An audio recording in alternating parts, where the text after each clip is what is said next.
আসসালামু আলাইকুম ভিউয়ার্স, কেমন আছেন আপনারা সবাই? আশা করছি সবাই অনেক অনেক অনেক বেশি ভালো আছেন। আলহামদুলিল্লাহ আমিও অনেক ভালো আছি। আমার নতুন আরেকটি ভিডিওতে সবাইকে ওয়েলকাম করছি। আজকের ভিডিওতে আপনাদের সাথে শেয়ার করব চুলের যত্নের স্পেশাল কিছু গুরুত্বপূর্ণ টিপস। স্কিপ না করে ফুল ভিডিওটি দেখার অনুরোধ রইল।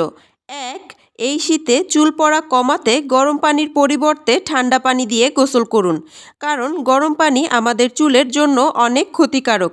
2. নিম পাতা মাথার ত্বকের শুষ্কতা ও চুলকানি দূর করে। মাথার ত্বকের মাইক্রোবিয়াল ইনফেকশন দূর করে মাথার ত্বকের যে কোনো সমস্যা দূর করতে সাহায্য করে। তাই আপনারা নিয়মিত চুলের যত্নে বিভিন্ন ফেস প্যাকের সঙ্গে নিম পাতার পেস্ট অথবা নিম পাতার পাউডার ব্যবহার করতে পারেন। 3. চুলের দ্রুত বৃদ্ধির জন্য ভাতের মাড় মাথার স্ক্যাল্পে লাগিয়ে 40 থেকে 50 মিনিট অপেক্ষা করুন। এরপর 10 মিনিট হালকা হাতে আঙুলের ডগা দিয়ে ম্যাসাজ করুন। তারপর শ্যাম্পু এবং কন্ডিশনার দিয়ে চুল ওয়াশ করে ফেলুন। 4.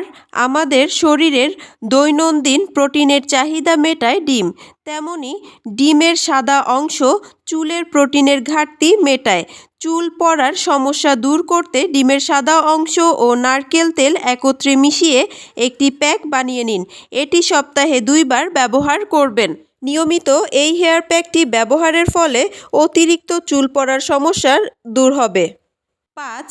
তেল হালকা গরম করে আস্তে আস্তে ম্যাসাজ করে সম্পূর্ণ চুলে লাগান। প্রথমে চুলের গোড়া থেকে শুরু করে চুলের আগা পর্যন্ত ভালোভাবে লাগিয়ে সারা রাত রেখে দিন। পরের দিন সকালে মাথা ভালোভাবে শ্যাম্পু দিয়ে পরিষ্কার করে নিন। শ্যাম্পু ব্যবহারের পর কন্ডিশনার ব্যবহার করতে ভুলবেন না। 6. চুল পড়া রোধ করতে মেহেদি পাতার গুঁড়ার সাথে বিটরুট পাউডার মিক্স করে ব্যবহার করলে চুলের গোড়া শক্ত হবে, খুশকি দূর হবে এবং চুল শাইনি হবে। আপনারা চাইলে এখানে মেহেদি পাতা গুঁড়া ও বিটরুট গুঁড়ার পরিবর্তে মেহেদি পাতার পেস্ট এবং বিটরুটের পেস্টও ব্যবহার করতে পারবেন। 7. শ্যাম্পু এবং কন্ডিশনার ব্যবহারের ক্ষেত্রে আমরা তেমন একটা গুরুত্ব দেই না। সপ্তাহে 2 থেকে 3 দিন শ্যাম্পু ব্যবহারের পর কন্ডিশনার ব্যবহার করুন। চুল ড্যামেজ হবে না এবং আগা ফাটা রোধ হবে। 8. ঘরোয়া পদ্ধতিতে পার্লারের মতো হেয়ার স্পা যেভাবে করবেন: 4 থেকে 5 চামচ নারকেল তেল, সমপরিমাণ অ্যালোভেরা জেল, 2টি ভিটামিন ই ক্যাপসুল এবং 1 চা চামচ গ্লিসারিন একটি বাটিতে নিয়ে নিন। সবগুলো উপাদানকে একত্রে খুব ভালোভাবে মিশিয়ে নিন। যখন দেখবেন ঘন ক্রিমের মতো হয়ে গেছে, তখন আপনার চুলের গোড়া থেকে আগা পর্যন্ত পুরো চুলে লাগিয়ে নিন। এভাবেই 1 ঘন্টা রেখে দিন। 1 ঘন্টা পর শ্যাম্পু করে ধুয়ে নিন। শ্যাম্পু ব্যবহারের পর কন্ডিশনার অবশ্যই ব্যবহার করবেন। এই হেয়ার স্পা প্যাকটি সপ্তাহে 1 বার ব্যবহার করলেই ভালো ফলাফল পাবেন। 9. চুলের আগা ফাটা রোধ করবে পেঁপে ও টক দই।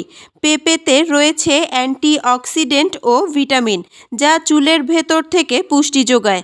টক দই প্রাকৃতিকভাবে চুলকে করে নরম ও ঝলমলে। এই দুটি উপাদান একসঙ্গে দূর করে চুলের রুক্ষতা ও আগা ফাটার সমস্যা। পেঁপে ব্লেন্ড করে পেস্ট তৈরি করুন। 1/2 কাপ দই মেশান পেঁপের মিশ্রণের সাথে।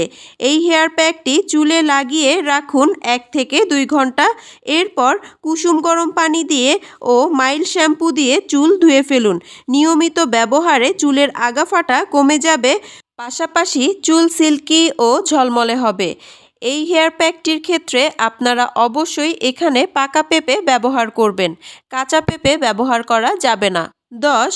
ঘরোয়া পদ্ধতিতে চুল লম্বা ও ঘন করার উপায়: 1 চা চামচ নারকেল তেল, 1 চামচ ক্যাস্টর অয়েল, একটি ভিটামিন ই ক্যাপসুল একটি পরিষ্কার বাটিতে নিয়ে নিন।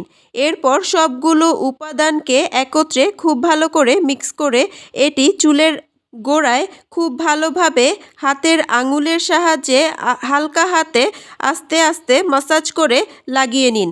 এরপরে সারা রাত এভাবেই রেখে দিন। সকালে শ্যাম্পু দিয়ে চুল ধুয়ে ফেলুন। সপ্তাহে 2 থেকে 3 দিন এই হেয়ার প্যাকটি ব্যবহার করবেন। শ্যাম্পু ব্যবহারের পর অবশ্যই কন্ডিশনার ব্যবহার করতে হবে। আজকের এই প্রত্যেকটি টিপসই 100% পরীক্ষিত এবং উপকারী। আশা করছি আমার আজকের ভিডিওটি আপনাদের ভালো লাগবে এবং উপকারে আসবে। এই ধরনের আরও নতুন নতুন বিউটি টিপস এবং রেমেডি পেতে ফেসবুক পেজ লাইক, ফলো এবং ইউটিউব চ্যানেল সাবস্ক্রাইব করে পাশে থাকবেন। যারা কাজটি অলরেডি করে ফেলেছেন তাদেরকে অসংখ্য ধন্যবাদ। ভিডিওটি ভালো লাগলে ভিডিওতে একটি লাইক, কমেন্ট এবং শেয়ার করতে ভুলবেন না। আপনাদের একটি লাইক, কমেন্ট এবং শেয়ার আমাকে নতুন নতুন আরও অনেক ভিডিও করার উৎসাহ যোগায়। আমার আজকের ভিডিওটি এই পর্যন্তই। সবাই ভালো থাকবেন, সুস্থ থাকবেন। আল্লাহ হাফেজ। Thanks for watching.